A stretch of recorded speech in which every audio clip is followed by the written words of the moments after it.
آدمی سے میت ہو گیا، نام چھن جاتا ہے آدمی کا.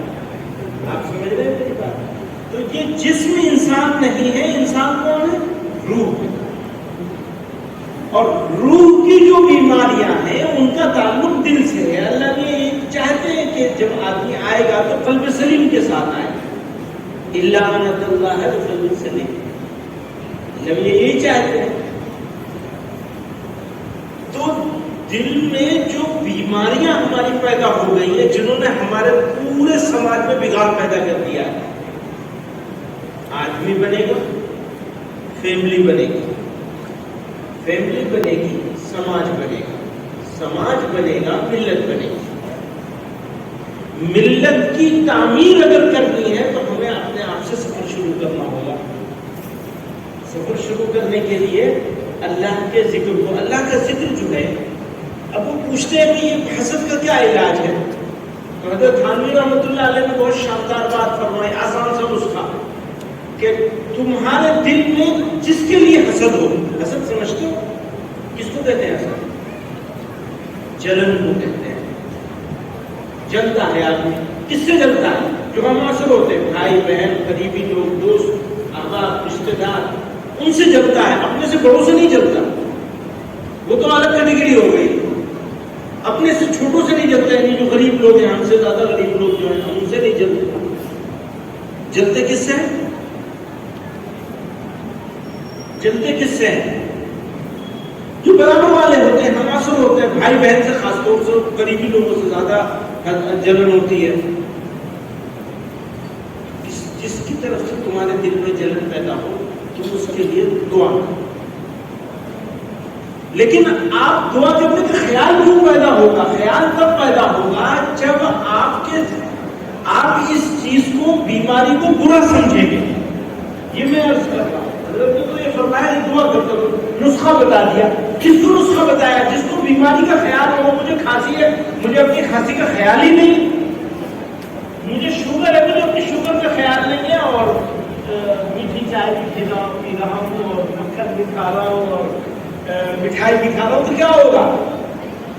ہمارے ایک دوست تھے، بہت اچھے تعلق والے بیچارے، بہت نیک آدمی تھے، سارا کچھ کھایا کرتے تھے آرام سے. کہتے جی مرا تو ایک ہی مرتبہ، روزانہ کون مرے گا؟ تو بیماری کا احساس ہوگا تو آدمی بیماری دور کرنے کی فکر کرے گا. اور پھر حضرت نے فرمایا کہ نسخہ آسان ہے، تم اس کے لیے دعا کرو. جب تم دعا کرو گے تو تم اس کے خیر خواہ بن جاؤ گے. خیر خواہ بن جاؤ گے تو تمہارے دل میں سے اس کی طرف سے جلن جو پیدا ہوئی ہے وہ ختم ہو جائے گی یا کم ہو جائے گی. اچھا ایک اور بات ہے، جب ایک مومن کسی دوسرے مومن کے لیے دعا کرتا ہے تو دعا قبول ہوتی ہے. جس کے لیے دعا کی جا رہی ہے اس کے حق میں دعا قبول ہوتی ہے، لیکن دعا کرنے والے کو اس سے پہلے عطا کر دی جاتی ہے. ہمارے ایک استادوں کو کہا کرتے ہیں میں کسی کے لیے شادی کی دعا نہیں کرتا، اس لیے کہ میں پھنس جاؤں گا اور میری شادی ہو جائے گی. میں وہ شادی نہیں کرنا چاہتی، میری شادی ہو جائے گی. تو میں بات ختم کر لوں کیونکہ وقت زیادہ ہو گیا ہے، 10:16-17 ہو گئے ہیں. تو میں یہ عرض کر رہا تھا کہ یہ خیال جب پیدا ہوگا کہ میرے دل میں یہ جلن جو پیدا ہوئی ہے یہ روحانی بیماری ہے. اچھا جسمانی بیماری کا علاج ہو جائے گا تو بھی مرنا پڑے گا، ایک وقت نہیں ہوتا ہے. حالانکہ وہ ضروری ہے کرنا. یہ مت سمجھیے کہ جسمانی بیماری سے بچاؤ کے لیے پرہیز اور دوا، اگر آ جائے بیماری تو دوا کرنا نہیں کرنا، وہ ضروری ہے کرنا. اس کے باوجود آپ بہترین سے بہترین صحت رکھتے ہو تو ایک وقت میں ضرور موت آئے گی. روحانی بیماری سے خطرہ یہ ہے کہ خاتمہ بھی ایسا نہ ہو کہ ایمان پر نہ ہو. خاتمے کا خطرہ ہے نا ہمارے سامنے. دیکھیے ہم انسان بنے، ہمارا کوئی کمال نہیں، ہمارا کوئی کمال نہیں، اللہ کی مہربانی سے ایمان ملا، اس میں ہمارا کوئی کمال نہیں، طلب نہیں. ہمیں معلوم نہیں تھا کہ ہمیں ایمان ملے گا تو ہمارا کیا فائدہ ہوگا. پروردگار کی مہربانی سے ایمان مل گیا. ہمیں نہیں معلوم تھا کہ ہمیں اس گھر میں، اس علاقے میں، اس زمانے میں پیدا کیا جائے گا تو ہم اللہ کے محبوب صلی اللہ علیہ وسلم کو امتی ہوں گے. بھی اللہ تعالیٰ ادھر جا کے بیٹھ جاؤ نہیں رہیے، حضرت موسیٰ علیہ السلام اللہ کی پناہ ہو تمہارے پاس۔ ان کو امتی بنا کے دے کر دیتی ہے۔ اللہ نے اعزاز بخشا کہ اللہ نے اپنے محبوب صلی اللہ علیہ وسلم کو امتی بنا دکھا رہے ہو۔ یہ سارا کچھ ہو گیا، اب اس کے بعد کا جو کام ہے وہ ہمارا کام ہے، وہ ہمارے کرنے کا کام ہے، ہماری ہی کوشش سے ہوگا۔ یہ الگ بات ہے کہ کوشش تو اللہ کی مہربانی سے ملنے والی ہے، لیکن ہمیں بھی تو فکر کرنی پڑے گی نا۔ اس سے پہلے جتنے انعامات ملے یہاں تک ہمیں پہنچایا اللہ تعالیٰ نے اپنی مرضی سے، اپنی مہربانی سے، اپنے فضل سے، اپنے کرم سے پہنچا دیا، بغیر مانگے، بغیر طلب کیے۔ مسلمان گھر میں پیدا کر دیا، بس ہو گیا، وہ اسی زمانے میں پیدا کر دیا، اپنے محبوب صلی اللہ علیہ وسلم کی امتی بنا دیا۔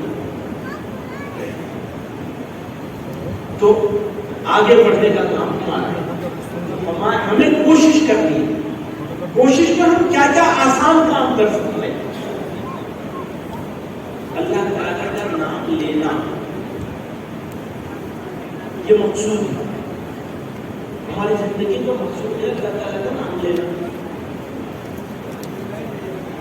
نام لینے کے بہت سارے طریقے ہوتے ہیں، آپ زبان سے نام لیں گے تو زبان سے اتنی دیر ہی لے سکتے ہیں جتنی دیر آپ زبان سے کوئی اور کام نہیں کر رہے ہوں گے، اتنی دیر تو لے سکتے ہیں۔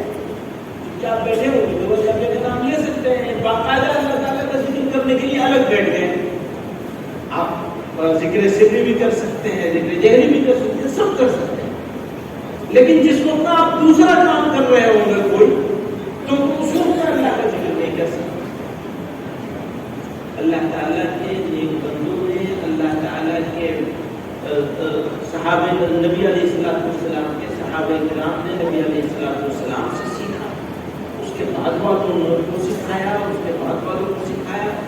آپ کے پاس آج بھی ایسے لوگ الحمدللہ موجود ہیں، آپ کے بیچ میں موجود ہیں، اس خاندان میں موجود ہیں، جو آپ کو اس کیفیت تک اللہ کی مہربانی سے تھوڑی کوشش سے، آپ کی تھوڑی کوشش سے پہنچا سکتے ہیں کہ آپ بولتے کچھ اور رہے ہوں گے، کام کچھ اور چل رہا ہوگا۔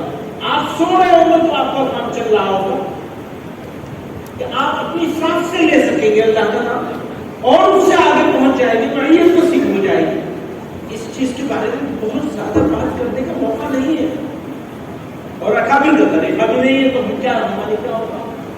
جو لوگ کیا کرتے تھے اس کام کو، وہ بھی سب لوگوں کے بیچ میں نہیں کہا کرتے تھے، اکیلے دکان میں کہہ دیا کرتے تھے، عمومی مجلسوں کو بیان نہیں کیا جاتا، عادت نہیں ہے ہمارے مشاہد۔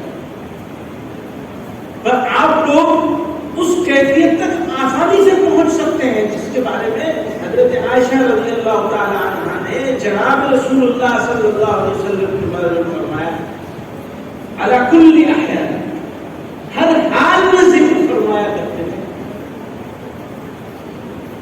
الحمدللہ جناب رسول اللہ صلی اللہ علیہ وسلم کے غلاموں میں بھی بہت سارے لوگ ایسے موجود ہیں جن کو یہ نعمت حاصل ہے۔ آپ کے لیے تو موقع ہے کہ جناب رسول اللہ، اچھا اللہ کے ذکر کی ایک خصوصیت اور ہے کہ دل کی بیماریوں کا علاج کیسے ہوگا۔ ایک ہے اللہ کا ذکر کرنا، اور اس کی کم سے کم تعداد کے بارے میں انہوں نے فرمایا اور اس کی فضیلت بتائی۔ جناب رسول اللہ صلی اللہ علیہ وسلم 100 مرتبہ یہ پڑھو گے، 100 مرتبہ یہ پڑھو گے، 100 مرتبہ یہ پڑھو گے تو یہ فضیلت حاصل ہوگی، اتنا صدقہ کرنے کی فضیلت حاصل ہوگی، اتنے منہ کاٹنے کی فضیلت حاصل ہوگی، کہ فضائل بیان فرما دیں۔ تھوڑا سا ذکر کرنے کے، وہ 100 کی تعداد، اگر 24 گھنٹے آپ کا ذکر جاری رہے تو کیا کہنے۔ اچھا، جب اللہ تعالیٰ کے ذکر کے بارے میں تھوڑی سی کوشش آپ شروع کریں گے تو آپ کی توجہ اس بات پر ہو جائے گی کہ میری روحانی بیماریوں کا علاج مجھے ڈھونڈ رہا ہے۔ آپ کے ساتھ آپ کے کسی دوست نے، کسی عزیز نے، کسی بھائی نے بدتمیزی کری اور وہ ناجائز تھا، آپ جائز تھے، آپ نے اپنے دل میں کینہ رکھ لیا، بڑی بیماری۔ اگر اس کو صاف کر دیں گے تو آپ کا دل صاف ہو جائے گا، آپ کا ٹینشن ختم ہو گئی۔ آپ نے اسے اپنے دل میں رکھا تو یہ کینہ بن گیا، آپ نے اسے صاف کر دیا، چھوڑ دیا، بھول گئے. اب یہ بھولنے کی بیماری کیسے ہوگی؟ اچھے کام بھولنے کی تو بیماری ہے ہمیں، برائی بھولنے کی بیماری کیسے لگے گی؟ وہ اللہ کا ذکر آپ کو اس جگہ تک پہنچا دے گا انشاءاللہ. آپ کے دل میں فکر پیدا کر دے گا کہ ہم اپنے پاس نہیں رکھیں گے اس روحانی بیماری. جب یہ فکر پیدا ہو جائے گی اور ذکر کی ایک خاص آپ کیفیت تک اللہ تعالیٰ کو مہربانی سے میں نوجوانوں کو خاص طور سے کہتا ہوں، آپ کو اللہ تعالیٰ ایسی جگہ تک پہنچا دیں گے تو پھر آپ بے نیاز ہو جائیں گے ساری چیزوں سے، اور اللہ تعالیٰ آپ کو پکڑ کے لے جائیں گے اس جگہ تک کہ جب آپ پر موت کا وقت آئے گا تو آپ اللہ کے ذکر کریں گے. یاد رکھیے مقصود صرف ایک ہی چیز ہو سکتی ہے، ہم مرے تو اللہ کا نام لیتے ہیں. اگر اللہ تعالیٰ کا نام لیتے ہوئے ہم اس دنیا سے رخصت ہو گئے تو ہمارا کام ہو جائے گا. میرا بات بس یہی ایک تمنا ہے. حضرت شیخ عبد القادر جیلانی رحمۃ اللہ علیہ سے کسی نے پوچھا تھا، ان کے کسی منہ لگے نے حضرت اتنا سارا ذکر آپ کرتے ہیں چاہیے کیا؟ حضرت نے فرمایا بس موت اللہ کے نام لیتے ہو، ایمان کے ساتھ خاتمہ نصیب ہو.